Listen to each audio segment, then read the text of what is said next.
Conducidme desde lo ilusorio a lo real, conducidme de las tinieblas a la luz, conducidme de la muerte a la inmortalidad. Estas palabras no son mías, son del maestro que me enseñó. Sin él no hubiera podido hacer nada, pero con su ayuda he puesto los pies en el sendero. Vosotros también deseáis penetrar en este sendero, y así las mismas palabras que él me dijo os ayudarán si queréis obedecerlas. No basta decir que estas palabras son bellas y verdaderas. Quien desee lograr éxito debe hacer exactamente lo que ellas entrañan. Mirar la comida y decir que es sabrosa no satisfaría a un hambriento. Ha de comerla. Así pues, no basta escuchar al maestro. Debéis practicar lo que él aconseja, atendiendo a cada palabra y fijándoos en cada insinuación. Si no advertís una indicación, si no atendéis a una palabra, queda perdida para siempre, porque él no las repite. En este sendero se requieren 4 cualidades: discernimiento, carencia de deseos, buena conducta y amor. Trataré de explicaros lo que el maestro me dijo acerca de cada una de ellas. El discernimiento. La primera cualidad es el discernimiento. Se denomina así generalmente a la facultad de distinguir entre lo real y lo ilusorio, y la cual guía a los hombres para entrar en el sendero. Pero también es mucho más que esto, y debe practicarse no tan solo en los comienzos del sendero, sino en cada una de sus etapas, diariamente hasta el fin.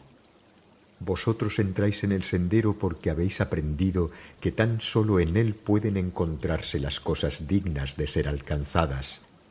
Los que no saben esto trabajan para adquirir riqueza y poder, pero esto dura a lo más una vida tan solo y por lo tanto no es real. Hay bienes mayores, reales y perdurables. Cuando los hayáis alcanzado, ya no desearéis jamás aquellos otros. En el mundo hay 2 clases de seres, los sabios y los ignorantes. Esta sabiduría es la que nos interesa. La religión que un hombre profese, la raza a que pertenezca, importan poco. Lo que realmente es importante es que los hombres conozcan el plan divino, porque el plan de Dios es la evolución. Una vez que el hombre realmente lo reconoce, no puede sino identificarse con sus designios y trabajar de acuerdo con él, porque es tan glorioso como bello. Así, conociéndolo, permanece al lado de Dios, firme para el bien y resistente contra el mal, trabajando para la evolución y no por egoísmo. Si está al lado de Dios, está unido a nosotros, y no importa lo más mínimo que se llame hindú o budista, cristiano o mahometano, ni que sea indio o inglés, chino o ruso. Los que están al lado de Dios saben por qué están aquí y cuál es su misión, y procuran cumplirla. Los demás no saben todavía lo que han de hacer, y así obran a menudo erróneamente e intentan trazarse vías que imaginan placenteras sin comprender que todos somos uno y que por lo tanto tan solo lo que el uno quiere puede ser verdaderamente agradable para todos. Ellos van en pos de lo irreal en vez de lo real. Hasta que aprendan a distinguir entre los dos, no se colocarán al lado de Dios, y para aprenderlo, el discernimiento es el primer paso. Pero aún después de efectuada la elección, debéis recordar que hay muchas variedades de lo real y lo irreal, y por lo tanto debemos discernir también entre lo justo y lo injusto, lo esencial y lo accesorio, lo útil y lo inútil, lo verdadero y lo falso, lo egoísta y lo altruista. Aquellos que, deseosos de seguir al Maestro, han resuelto servir a lo justo a toda costa, no hallan dificultad en la elección entre lo justo y lo injusto. Pero el cuerpo es distinto del hombre, y la voluntad del hombre no siempre coincide con el deseo del cuerpo. Cuando vuestro cuerpo desee algo, deteneos a pensar si vosotros realmente lo deseáis, porque vosotros sois Dios y queréis únicamente lo que Dios quiere.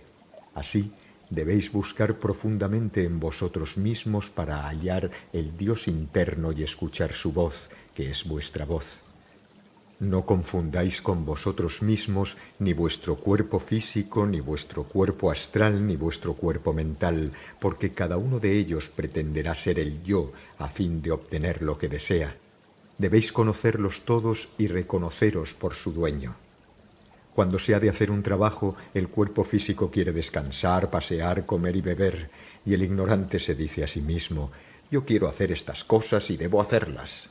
Pero el sabio dice: lo que en mí desean no soy yo, y puede esperar.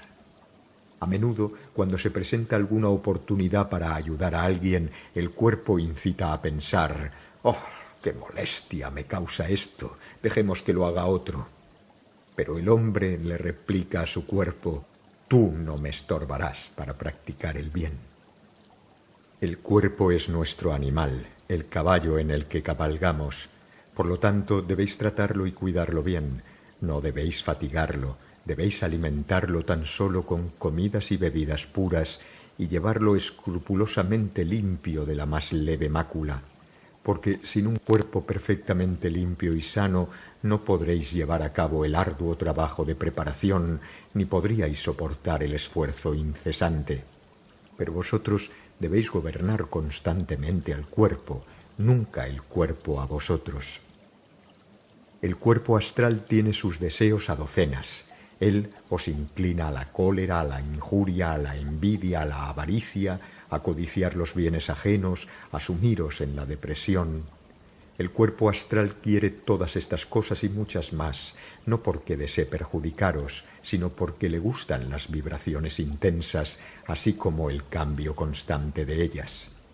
Mas vosotros no necesitáis esas cosas y por eso debéis saber distinguir entre vuestros deseos y los de vuestro cuerpo. Nuestro cuerpo mental desea pensar orgullosamente que es algo separado de lo demás, pensar dándose mucho valor a sí mismo y poco a los otros.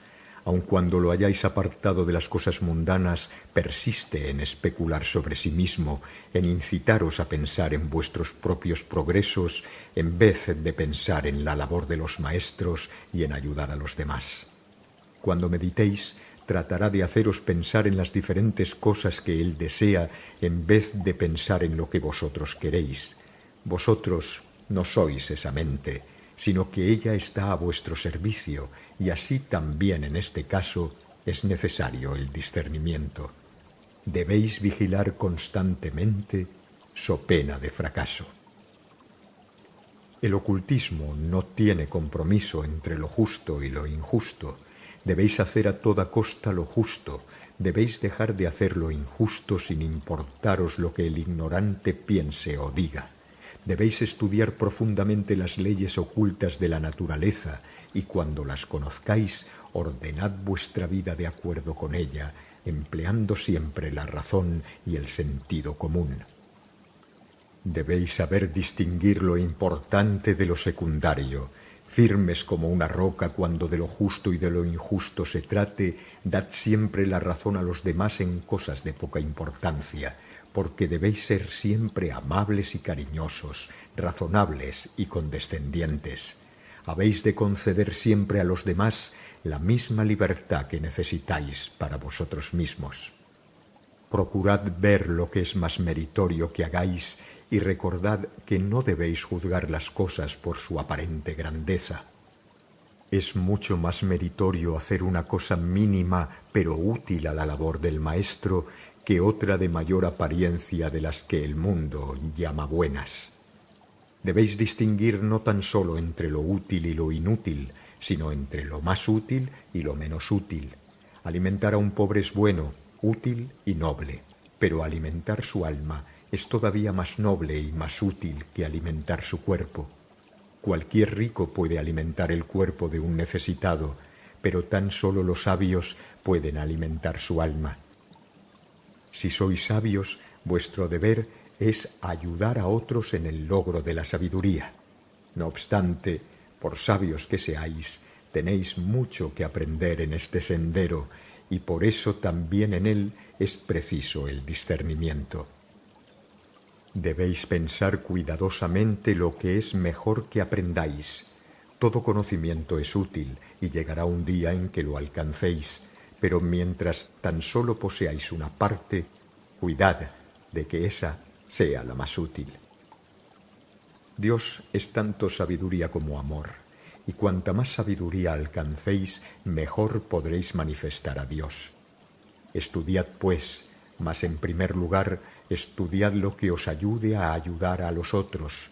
Estudiad pacientemente, no porque los hombres os llamen sabios, ni aun por tener la dicha de serlo, sino porque tan solo el sabio puede ayudar sabiamente. Por mucho que deseéis ayudar, si sois ignorantes, podréis hacer más mal que bien. Debéis saber distinguir lo falso de lo verdadero. Debéis aprender a ser verídicos en todas las circunstancias, en pensamiento, en palabra y en obra. Primero en pensamiento, y esto no es fácil, porque en el mundo hay muchos pensamientos falsos, muchas supersticiones tontas, y nadie que esté esclavizado por ellas puede progresar. Así pues, no debéis sostener una idea precisamente porque otros la sostienen, ni porque se haya creído en ella durante siglos, ni porque esté escrita en algún libro que los hombres tengan por sagrado. Debéis pensar acerca de aquel asunto por vosotros mismos y juzgar si es razonable. Recordad que la opinión de 1 millar de hombres acerca de algún asunto que desconozcan no tiene ningún valor. Los que piensan hollar el sendero deben aprender a pensar por sí mismos, porque la superstición es uno de los mayores males del mundo, una de las ligaduras de las que debéis desembarazaros totalmente. En lo tocante a los demás, vuestros pensamientos deben ser verídicos. No debéis pensar acerca de nadie en lo que no sepáis. No supongáis que los demás están siempre pensando en vosotros. Si un hombre hace algo que parezca perjudicaros o dice algo que creáis que se refiere a vosotros, no penséis entonces, «quiere ofenderme». Probablemente ni siquiera piensa en vosotros, porque cada alma tiene sus propias tribulaciones y pensamientos que flotan principalmente alrededor de ella. Si un hombre os habla colérico, no penséis, «me odia, trata de herirme». Quizá otra persona o alguna otra cosa lo han contrariado y porque tropieza eventualmente con vosotros, descarga su cólera en vosotros. Él obra imprudentemente, porque toda clase de cólera es prueba de insensatez, pero vosotros no os debéis formar de él un juicio equivocado. Cuando seáis discípulos del Maestro, podréis poner siempre a tono la pureza de vuestros pensamientos comparándolos con los suyos, porque el discípulo es uno con su Maestro y debe procurar fundir su pensamiento con el suyo y ver si coinciden. Si no están a tono, su pensamiento no es recto y debe variarlo inmediatamente, porque los pensamientos del Maestro son perfectos, puesto que Él lo sabe todo. Los que todavía no han sido aceptados por Él no pueden hacerlo del todo, pero pueden ayudarse mucho deteniéndose a pensar a menudo, ¿qué pensaría el Maestro en estas circunstancias? ¿Qué haría o qué diría el Maestro acerca de esto?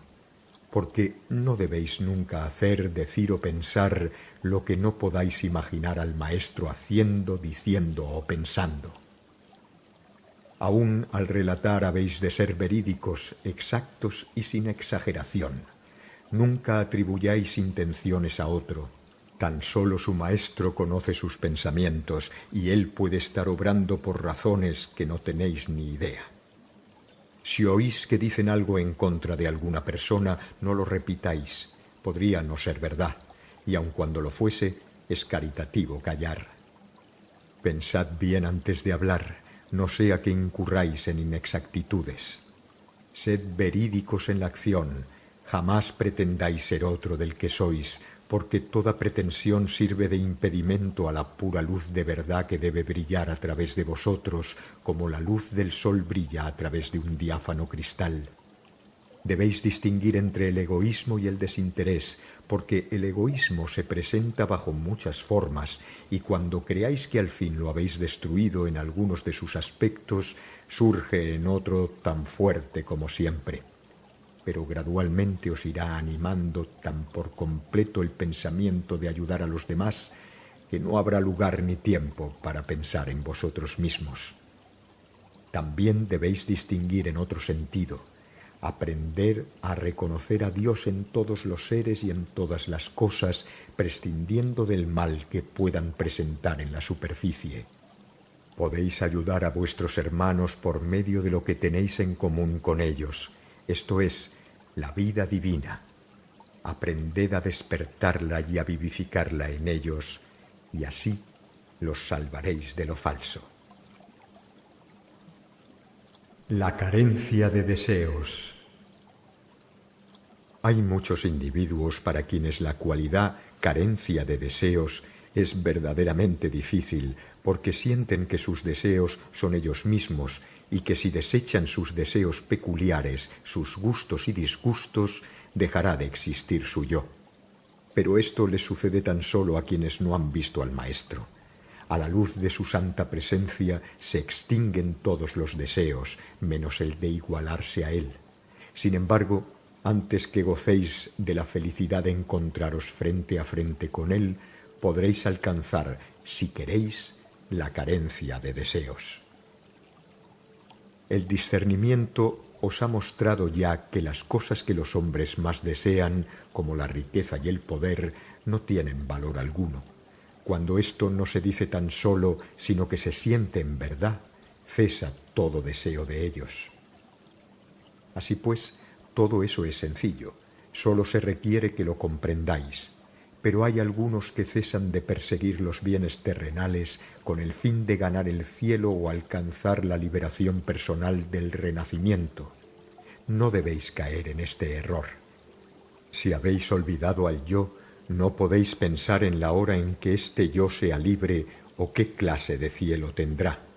Recordad que todo deseo egoísta ata, por elevado que sea su objeto, y en tanto no os hayáis librado de él, no estaréis enteramente preparados para dedicaros a la labor del Maestro. Cuando desaparezcan todos los deseos que se refieren al yo, todavía puede existir el deseo de ver los resultados de vuestra obra. Si ayudáis a alguien, querréis ver en cuánto lo habéis ayudado. Es más, quizá queráis que aquel a quien habéis ayudado también lo vea y os lo agradezca. Esto es todavía deseo, y además falta de confianza. Cuando hacéis todo el esfuerzo que podéis para ayudar, debe dar un resultado, tanto si podéis verlo como si no. Si reconocéis la manera de obrar de la ley, sabéis que esto es así. Por eso debéis obrar rectamente por amor a lo recto, no con esperanza de recompensa. Debéis trabajar por amor al trabajo, no por la esperanza de ver el resultado. Debéis entregaros al servicio del mundo por lo que amáis y no podéis dejar de entregaros a él. No deseéis poderes psíquicos, ya vendrán cuando el Maestro comprenda que debéis tenerlos. Además, esforzarse en adquirirlos trae consigo muy a menudo gran perturbación. Frecuentemente a su poseedor le descarrían los falaces espíritus de la naturaleza o se envanece y cree que él no puede caer en error, y el tiempo y el esfuerzo que emplea para alcanzar esos poderes podría emplearlos de cualquier otro modo en trabajar para los demás. Los poderes vendrán en el curso del desarrollo, deben venir, y si el Maestro ve que es útil que los tengáis antes, os enseñará a desarrollarlos sin peligro. Hasta entonces estaréis mejor sin ellos. Además, debéis precaveros de ciertos pequeños deseos que son comunes en la vida diaria.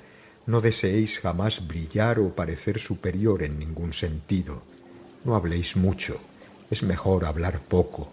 Es mejor todavía callar, hasta que estéis seguros de que lo que vais a decir es verdadero, bueno y puede ayudar a otros. Antes de hablar, pensad cuidadosamente si lo que vais a decir posee estas tres cualidades: Si no es así, no lo digáis. Lo mejor es acostumbrarse desde el primer momento a pensar cuidadosamente antes de hablar, porque cuando alcancéis la iniciación debéis fijaros en cada palabra, no sea que digáis lo que no debe decirse. Mucha habladuría vulgar es insensata y vana, cuando es chismosa es maligna. Así que acostumbraos a escuchar mejor que a hablar. No expongáis opiniones a menos que os las pidan directamente. En resumen, las cualidades son saber oír, querer y callar, y la última es la más ardua de todas. Otro común deseo que debéis reprimir severamente es el de inmiscuiros en los asuntos de los demás. Lo que otro haga o diga o crea no es cosa vuestra, y debéis aprender a dejarlo completamente solo. Él tiene perfecto derecho al pensamiento, palabra y acción libres, mientras no se meta con otro. Así como vosotros reclamáis la libertad de hacer lo más conveniente, debéis concederle a él la misma libertad, y cuando la usufructúa no tenéis ningún derecho a ocuparos de él. Si pensáis que obra equivocadamente y podéis hallar oportunidad de decirle privadamente y con la mayor delicadeza vuestra opinión, es posible que lo compensáis, pero hay muchos casos en que aún de esa manera la intervención sería impropia. Nunca debéis hablar a una tercera persona acerca del asunto, porque esta es una acción muy baja. Si veis un caso de crueldad contra un niño o un animal, vuestro deber es defenderlos. Si estáis encargados de instruir a otra persona, es vuestro deber reprender afectuosamente sus faltas. Salvo en semejantes casos, ocupaos de vuestros propios asuntos y ejercitad la virtud del silencio. La buena conducta. Las 6 reglas de conducta que particularmente se requieren las da el maestro en este orden. Primera, dominio de la mente. Segunda, dominio de la acción. Tercera, tolerancia. Cuarta, alegría. Quinta, aspiración única. Sexta, confianza. Primera, el dominio de la mente. La cualidad carencia de deseos nos demuestra que debemos dominar el cuerpo astral. Esta otra significa lo mismo con relación al cuerpo mental. Ello implica dominio del temperamento, de suerte que no podáis sentir cólera o impaciencia. Dominio de la mente, de modo que podáis sosegar y tranquilizar el pensamiento, y por medio de la mente, dominio del sistema nervioso, a fin de que se excite lo menos posible. Esto último es difícil, porque cuando os preparáis para entrar en el sendero, no podéis evitar que vuestro cuerpo se haga más sensitivo, y así los nervios son perturbados por cualquier choque o sonido y sienten agudamente cualquier presión, pero debéis hacer lo posible por evitarlo. Mente tranquila significa también valor para arrastrar sin temor las pruebas y dificultades del sendero. Significa además firmeza para considerar serenamente cuanto os acontezca en la vida cotidiana y evitar el incesante tedio e inquietud que dimanan de ciertos pormenores de la vida en los que muchos malgastan la mayor parte del tiempo. El maestro enseña que a un hombre no le debe importar lo más mínimo cuanto provenga del exterior, es decir, tristezas, disgustos, enfermedades, pérdidas. Todo eso nada debe significar para él, ni ha de permitir que perturbe la calma de su mente. Estas cosas son resultado de pasadas acciones, y cuando sobrevengan debéis soportarlas con calma, recordando que todo mal es transitorio y que vuestro deber es permanecer siempre contentos y serenos. Aquello pertenece a vuestras vidas anteriores, no a esta. No podéis alterarlo, y así es inútil preocuparos por ello. Pensad mejor lo que hacéis ahora, lo cual determinará los acontecimientos de vuestra próxima vida, pues eso sí podéis modificarlo. No cedáis jamás a la tristeza ni a la depresión. La depresión es un mal, porque contamina a otros y torna su vida más penosa, a lo cual no tenéis derecho alguno. Por esta razón, si alguna vez os acometen, desechadlas para siempre. Aún en otro sentido debéis dominar vuestro pensamiento. No le permitáis errar a la aventura. Fijad la atención en lo que estéis haciendo, sea lo que fuere, para que lo hagáis con toda la perfección posible. No acostumbréis a vuestra mente a la vagancia. Antes, más bien, conservad buenos pensamientos siempre en su fondo, dispuestos a surgir en el momento en que ella esté libre. Emplead todos los días el poder de vuestro pensamiento en buenos propósitos. Convertíos en un poder que trabaje de acuerdo con la evolución. Pensad cada día en alguno de quien sepáis que está triste, que sufre o que necesita ayuda, y enviadle pensamientos de amor. Apartad vuestra mente del orgullo, porque el orgullo es hijo de la ignorancia. El ignorante cree ser grande, cree que ha hecho esta o aquella gran cosa, y el sabio sabe que tan solo Dios es grande y que solo Él es el hacedor de todas las cosas buenas y perfectas. Segunda, dominio de la acción. Si vuestra mente es tal como debe ser, se perturbará muy poco con vuestra acción. Recordad que para ayudar a la humanidad, el pensamiento debe convertirse en acción. En esta labor no caben tibiezas, sino una constante actividad. Pero debéis cumplir vuestro propio deber, no el de los demás, a no ser con su permiso y con el fin de ayudarlos. Dejad que cada uno cumpla su propio deber a su manera peculiar. Estad siempre dispuestos a ofrecer vuestro apoyo cuando sea necesario, pero nunca os entrometáis, porque para algunas personas la cosa más difícil del mundo es aprender a cumplir sus propios deberes, y precisamente eso es lo que vosotros debéis hacer. Aunque tratéis de realizar una labor más elevada, no por ello debéis olvidar vuestros deberes ordinarios, pues hasta que éstos no queden satisfechos, no estaréis en libertad para prestar otros servicios. No os comprometáis a nuevos deberes mundanos, pero sí debéis cumplir perfectamente aquellos de los que estáis encargados, esto es, todos aquellos deberes que reconozcáis como evidentes y razonables, no deberes imaginarios que otros traten de imponeros. Si queréis servirles a ellos, debéis cumplir vuestros deberes ordinarios mejor y no peor que los demás, porque haciendo esto también les servís. Tercera, tolerancia. Debéis sentir perfecta tolerancia hacia todos y un sincero interés por las creencias de los que profesan otras religiones, tanto como por la que profesáis vosotros, porque la religión de los otros es un sendero que conduce a lo más elevado, lo mismo que la vuestra. Para ayudar a todos debéis comprenderlos.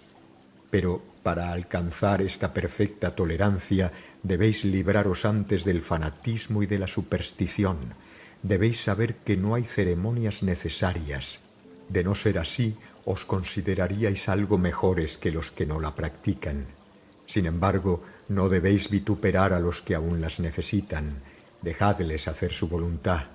Pero ellos no deben meterse con vosotros tampoco, que sabéis la verdad, ni deben tratar de imponeros aquello que habéis trascendido. Sed indulgentes y bondadosos en todo. Ahora que vuestros ojos están abiertos, quizá os parezcan absurdas algunas de vuestras antiguas creencias y ceremonias. Tal vez lo sean en realidad. Pero aunque ya no toméis parte en ellas, respetadlas por consideración a aquellas buenas almas para quienes todavía tienen importancia. Ellas tienen su lugar y su utilidad, como la falsilla le sirve a un niño para escribir derecho hasta que aprende a escribir mejor y con mayor igualdad sin ella. Hubo un tiempo en que las necesitasteis, pero ya pasó aquel tiempo. Un gran instructor dijo: «Cuando yo era niño hablaba, comprendía y pensaba como niño, pero ya hombre di de lado las niñerías». Quien haya olvidado su infancia y perdido la simpatía por los niños no puede enseñarles ni ayudarles. De manera que sed bondadosos, amables y tolerantes con todos los hombres sin distinción, ya sean estos budistas o indos, jainas o judíos, cristianos o musulmanes. Cuarta, la alegría. Debéis sobrellevar alegremente vuestro karma cualquiera que sea, aceptando como un honor que el sufrimiento caiga sobre vosotros, porque esto demuestra que los señores del karma os consideran dignos de ayuda. Por muy penoso que resulte, agradeced que no sea peor. Recordad que podréis servir muy poco para la labor del maestro mientras vuestro mal karma no se extinga y quedéis libres. Al ofreceros a él, habéis pedido que se acelerase vuestro karma, y así, en 1 o 2 vidas, haréis lo que de otro modo hubierais debido hacer en cientos.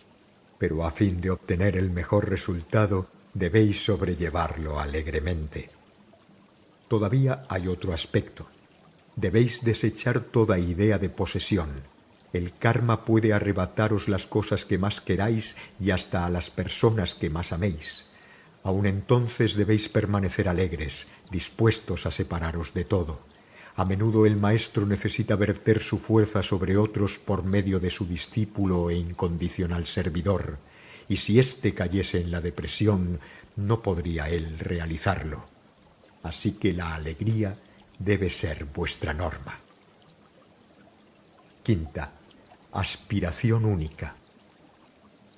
El objetivo que tenéis que tener a la vista es realizar la obra del maestro. No debéis jamás olvidarla, cualesquiera que sean las ocupaciones que os salgan al paso, y ninguna otra labor puede interponerse en vuestro camino, porque toda la que sea fecunda y desinteresada es labor del maestro y debéis ejecutarla por amor a él. Además, debéis poner toda vuestra atención en cada parte de la misma para que la hagáis lo más perfecta posible. El mismo instructor dijo también: «Sea lo que fuere que hagáis, hacedlo de corazón como para el Señor y no para los hombres. Pensad cómo ejecutaríais una obra si supieseis que el Maestro ha de venir a verla. Así debéis realizar toda labor». Los más conscientes sabrán mejor lo que este versículo significa, y hay otro semejante y mucho más antiguo que es: «Esfuérzate tanto como puedas en cumplir cualquier cosa que se te presente». Aspiración única significa también que nada deberá jamás desviaros, ni siquiera por un momento, del sendero en el que habéis entrado. Ni tentaciones, ni placeres terrenales, ni mundanos afectos deberán nunca apartaros de él, porque vosotros mismos debéis identificaros con el sendero, el cual ha de formar parte de vuestra naturaleza, de tal modo que lo sigáis sin necesidad de pensar en él ni en la posibilidad de abandonarlo. Vosotros, la mónada, lo habéis decidido así. Desprenderos de él equivaldría a desprenderos de vosotros mismos. Sexta, confianza. Debéis confiar en vuestro Maestro. Debéis confiar en vosotros mismos. Si ya habéis visto al Maestro, confiaréis del todo en él a través de vidas y muertes. Si aún no lo habéis visto, debéis tratar de imaginároslo y confiar en él, porque si no lo hiciereis, no podrá él ayudaros. Sin completa confianza no puede establecerse la perfecta corriente de amor y de poder. Debéis tener confianza en vosotros mismos. ¿Decís que os conocéis bien a vosotros mismos? Si tal cosa creéis, es que no os conocéis. Tan solo conocéis la débil corteza externa que con frecuencia cae en el cieno. Vosotros, vuestro yo real, es una chispa del propio fuego divino. Y como Dios, que es omnipotente, está en vosotros, nada hay que no podáis hacer si queréis. Decíos: lo que hizo un hombre, otro hombre puede hacerlo. Yo soy un ser humano, más aún, soy Dios en el hombre. Puedo y quiero hacerlo, porque vuestra voluntad debe ser cual acero templado, si queréis hallar el sendero. El amor. El amor es la cualidad más importante, porque cuando es bastante fuerte en un hombre, lo estimula a revestirse de todas las demás, que sin ella nunca serían suficientes. Suele definirse el amor como un intenso deseo de unión con Dios y de liberación de la rueda de nacimientos y muertes, pero este concepto del amor suena a egoísta e implica solo una parte de su significado. El amor es más que deseo, es voluntad, resolución, determinación. Para producir este resultado, la resolución debe llenar vuestra naturaleza entera hasta el punto de no dejar lugar para ningún otro sentimiento. Es, sin duda, la voluntad de ser uno con Dios, no para escapar del sufrimiento y de la fatiga, sino a fin de que, en razón de vuestro amor profundo hacia Él, podáis obrar con Él y como Él obra. Pues siendo Dios amor, si queréis llegar a ser uno con Él, debéis también estar poseídos de amor y perfecto altruismo. En la vida diaria esto significa dos cosas. Primera, que procuréis cuidadosamente no causar daño a ningún ser viviente. Segunda, que siempre estéis alerta por si se presenta la oportunidad de ayudar. Primero, no dañar. Hay 3 pecados que causan en el mundo mayores males que todos los demás, y son la maledicencia, la crueldad y la superstición, porque son pecados contra el amor. Si el hombre quiere henchir su corazón de amor divino, ha de vigilarlos y combatirlos constantemente. Veamos los efectos de la maledicencia. Principia con el mal pensamiento, y esto en sí mismo es ya un crimen, porque en todas las personas y en todas las cosas existe el bien y el mal. A cualquiera de estos podemos prestarle fuerza pensando en él y por este medio ayudar o estorbar la evolución. Podemos hacer la voluntad del Logos o trabajar en contra de ella. Si pensáis mal de otro, cometéis 3 iniquidades a un tiempo. Primera, llenáis el ambiente que os rodea de malos pensamientos en vez de buenos, y así aumentáis las tristezas del mundo. Segunda, si en el ser en quien pensáis existe el mal que le atribuís, lo vigorizáis y lo alimentáis, y así hacéis peor a vuestro hermano en vez de hacerlo mejor. Pero si generalmente el mal no existe en él y tan solo lo habéis imaginado, entonces vuestro maligno pensamiento tienta a vuestro hermano y lo induce a obrar mal, porque si no es todavía perfecto, podéis convertirlo en aquello que de él habéis pensado. Tercera, nutrís vuestra propia mente de malos en vez de buenos pensamientos, y así impedís vuestro propio desarrollo y os hacéis a los ojos de quienes pueden ver un objeto feo y repulsivo en vez de bello y amable. No contento con hacerse todo este daño y hacerlo a su víctima, el maldiciente procura con todas sus fuerzas que los demás participen de su crimen. Les expone con vehemencia su chisme con la esperanza de que lo crean, y entonces los convencidos colaboran con él, enviando malos pensamientos al pobre paciente. Y esto continúa día tras día, y no lo hace solo una persona, sino miles. ¿Veis ahora cuán bajo y cuán terrible es este pecado?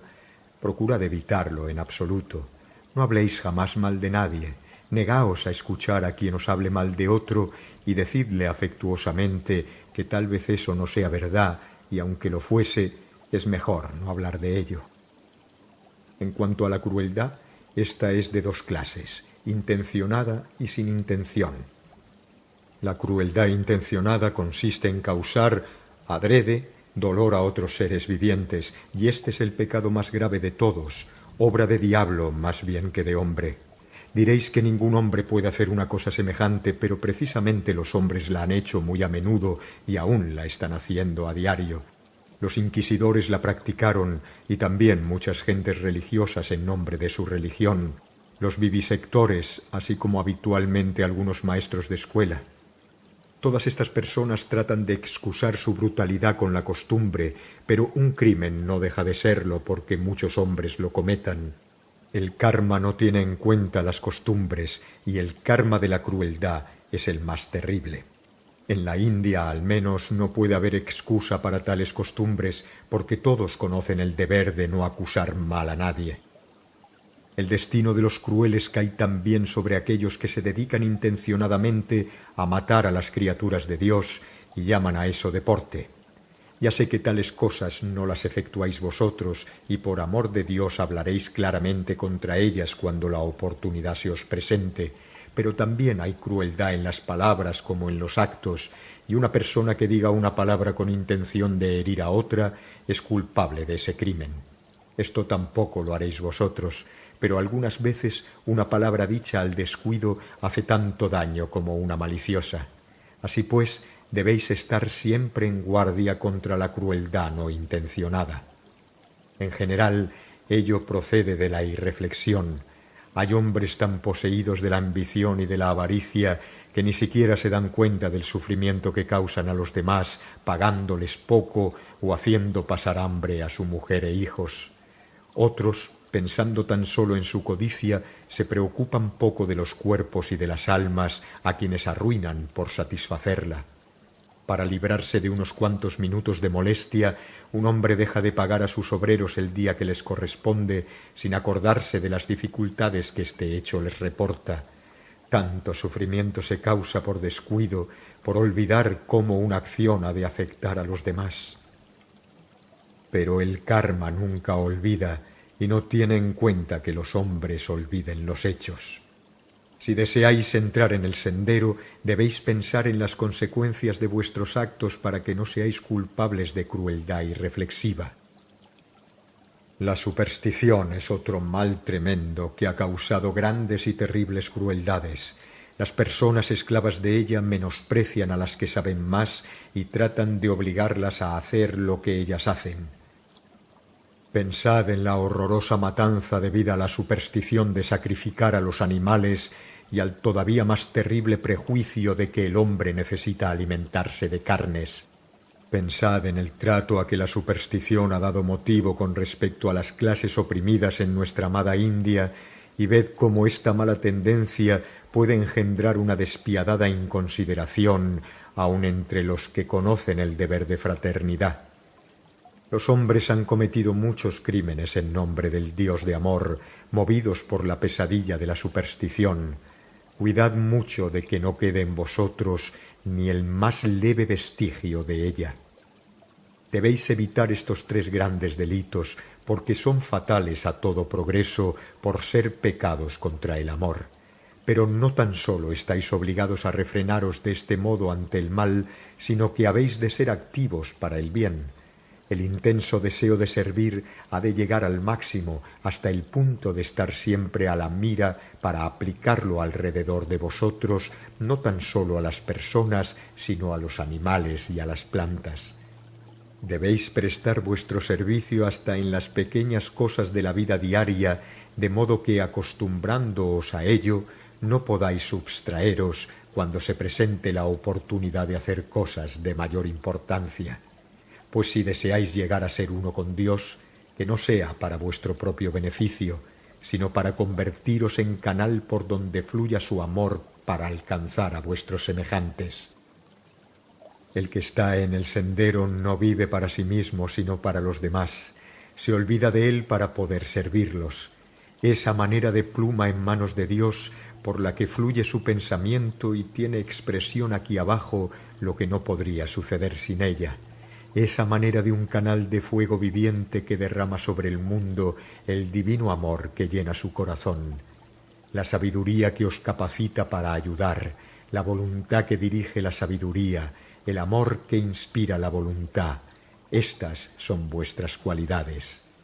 Voluntad, sabiduría y amor son los tres aspectos del Logos, y vosotros, que deseáis alistaros para servirlo, debéis hacer gala de ellos en el mundo. Quien la palabra del Maestro anhele, de sus mandatos póngase en escucha, entre el fragor de la terrena lucha y la escondida luz atento cele. Sobre el inquieto y mundanal gentío del Maestro atisbe la señal más leve y oiga el susurro que su voz eleve del mundo entre el rugiente griterío.